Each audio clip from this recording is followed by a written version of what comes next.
તો દિલ્હી બાદ હવે વાત ગુજરાતની પણ, જ્યાં અમદાવાદ શહેરમાં વાયુ પ્રદૂષણનું સંકટ હવે વધુ બની રહ્યું હોય તે પ્રમાણેના દ્રશ્યો સામે આવ્યા છે। અમદાવાદનો સરેરાશ એક્યુઆઈ 255ને પાર નોંધાયો છે। મહત્વનું છે કે વૈષ્ણોદેવીના શાંતિગ્રામ વિસ્તારમાં એક્યુઆઈ 304 છે, જ્યારે વિશ્રામનગર અને સાથે જ ઘાટલોડિયા વિસ્તારમાં પણ એક્યુઆઈ 280 પર પહોંચ્યો છે। બોડકદેવમાં એક્યુઆઈ 273, જ્યારે ગ્યાસપુરમાં એક્યુઆઈ 280 છે।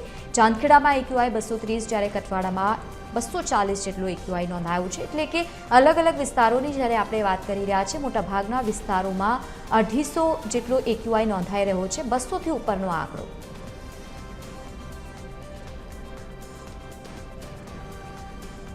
વધુ માહિતી સાથે સંવાદદાતા અભિષેક વાઘેલા લાઈવ જોડાયા છે। અભિષેક, અમદાવાદમાં પણ પરિસ્થિતિ અત્યારે બગડી રહી છે। એક્યુઆઈની આપણે વાત કરી રહ્યા હોય તો સતત આંકડો ઊંચો જઈ રહ્યો છે। એવા સમયમાં કયા પ્રકારની કાર્યવાહી કરવામાં આવી રહી છે? લોકોને ખાસ કરીને શું સાવચેતી રાખવા માટેની અપીલ?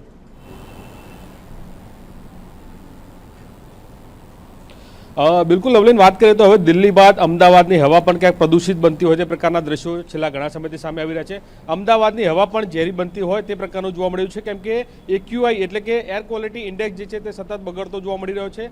અત્યારે હાલની વાત કરવામાં આવે તો અમદાવાદમાં સરેરાશ 250ની આસપાસનો એક્યુઆઈ જે છે તે જોવા મળી રહ્યો છે, અને તેના કારણે થઈને અમદાવાદની હવા ક્યાંક પ્રદૂષિત બની હોય તે પ્રકારનું જોવા મળી રહ્યું છે। અમદાવાદના સીધા દ્રશ્યો બતાવવા માંગીશ કે જોઈ શકાય છે કે આ વહેલી સવારના અમદાવાદના દ્રશ્ય છે કે જ્યાં પ્રદૂષણની માત્રા વધારે હોવાના કારણે ધુમ્મસભર્યું વાતાવરણ જે છે તે જોવા મળી રહ્યું છે, અને તેના કારણે થઈને ક્યાંક વાહન ચાલકોને પણ વિઝિબિલિટીમાં ક્યાંક તકલીફ થતી હોય તે પ્રકારના પણ દ્રશ્યો જોવા મળી રહ્યા છે। હવે ખાસ કરીને જ્યારે અમદાવાદની વાત કરીએ ત્યારે અમદાવાદમાં હવે જે પ્રકારે વાયુ પ્રદૂષણનું સંકટ ઘેરું બન્યું છે, ત્યારે અમદાવાદમાં સરેરાશ એક્યુઆઈ 255 નોંધાયો છે, અને સૌથી વધુ વૈષ્ણોદેવી વિસ્તારમાં આવેલા શાંતિગ્રામ વિસ્તારમાં 304 જેટલો એક્યુઆઈ નોંધાયો છે।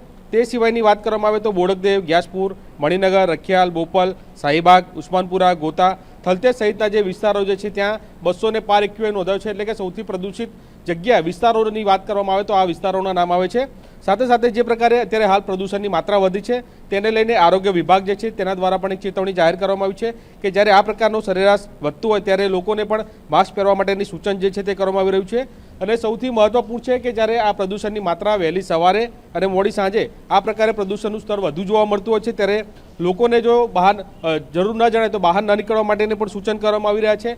સાથે સાથે નાના બાળકો હોય કે વૃદ્ધો હોય તે લોકોમાં ઝડપથી આની અસર થતી હોય છે, અને તેના કારણે થઈને તે લોકોને પણ સાવચેતી રાખવા માટેના પગલાં જે છે તે લેવા માટેની વાત કરવામાં આવી રહી છે। એટલે કે સૌથી મહત્વપૂર્ણ કહી શકાય લવલીન, જે પ્રકારે હવે દિવસે ને દિવસે અમદાવાદમાં સંખ્યા વધી રહી છે, સાથે સાથે વાહનોની સંખ્યા પણ વધી રહી છે, અને જેના કારણે થઈને ઝેરી ધુમાડા જે છે તેની અસર પણ જોવા મળી રહી છે। સાથે સાથે બાંધકામની નવી નવી સાઇડો જે છે તે પણ ઊભી થતી જોવા મળી રહી છે। સિમેન્ટના જંગલો, અમદાવાદમાં સિમેન્ટના જંગલો અત્યારે ખૂબ જ તેજીથી આગળ વધતા જોવા મળી રહ્યા છે, અને તેના કારણે થઈને પણ ત્યાં જે કામગીરી ચાલતી હોય છે તેના લીધે થઈને ભારે વાહનો પસાર થતા હોય છે, તેમાં માટી એનો ખડકલો કરવામાં આવતો હોય છે, તે માટી પણ ક્યાંક હવામાં ભળે અને તે પ્રકારના પણ ઝેરી તત્વો જે છે તે પણ હવામાં જોવા મળતા હોય છે। એટલે કે લવલીન, સૌથી મહત્વપૂર્ણ કહી શકાય કે જે પ્રકારે ઔદ્યોગિક વાત કરવામાં આવે, સાથે સાથે બાંધકામની વાત કરવામાં આવે, વાહનોની સંખ્યાની વાત કરવામાં આવે, આ તમામ જે અમદાવાદમાં હવે ધીરે ધીરે વધી રહ્યું છે, અને જેના કારણે થઈને પ્રદૂષણની માત્રામાં સતત વધારો જોવા મળી રહ્યો છે। છેલ્લા ઘણા સમયથી જે પ્રકારે શિયાળાની શરૂઆત થઈ ગઈ છે, શિયાળામાં તાપમાનનો પારો નીચે જતો હોય છે અને પ્રદૂષણનું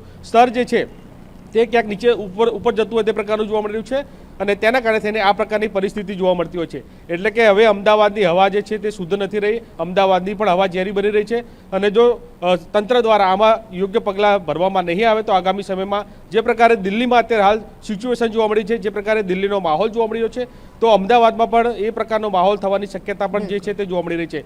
એટલે કે લવલીન, સૌથી મહત્વપૂર્ણ કહી શકાય કે તંત્રે પણ આના માટે ધ્યાન આપવું જોઈએ। જે પ્રકારે અત્યારે હાલ ખોદકામ ચાલી રહ્યા છે ત્યાં વહેલી તકે કામ પૂર્ણ કરવું જોઈએ। બાંધકામ પર સાઈડની પણ જે પ્રકારના નિયમો હોય તે નિયમો લાગુ પડતા હોય તેનું પણ ધ્યાન રાખવું જોઈએ, અને સાથે સાથે જે પ્રકારે અત્યારે હાલ વાહનોમાં પણ ધુમાડોનું પ્રમાણ, પ્રદૂષણનું પ્રમાણ વધુ જોવા મળતું હોય છે, તો લોકો ઈવી એટલે કે ઇલેક્ટ્રોનિક વ્હીકલ તરફ વળે તે માટે પણ સરકારે આની માટે પગલાં લેવા જોઈએ।